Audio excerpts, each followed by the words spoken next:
upon my life. Therefore, Timothy, nawe ohambe la uzowazi amandla ensindiso kaNkulunkulu.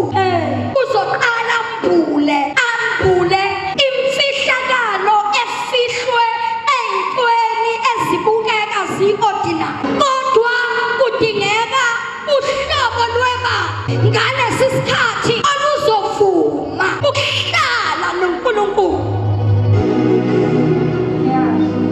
Uthi uyanyathela ku-floor esmooth, uzwe into engathi ithinta ngaphansi konyawo, uzwe uNkulunkulu ekhuluma ngayo, ungamjwayeli. Kulezi nsuku bazalwane uNkulunkulu ufuna simuzwe.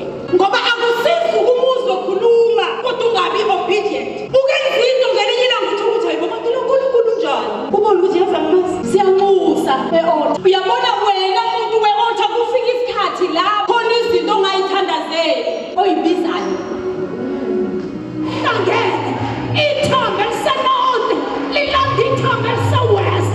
Ithango sanibonani ukuphila kwe-altari kuletha imvuselelo.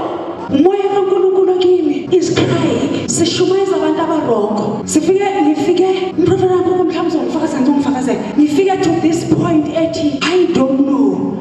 Sishumela kubantu ba-confused ngale ndlela ukuthi abazi lutho ngezinto ze-kingdom. Okwabo nje ukuba khona esontweni bekitazeke then bashawuta uhallelujah and then baphinde bemove. Makufanele kuyisiza izinto ze-order ye-kingdom. Uyabalala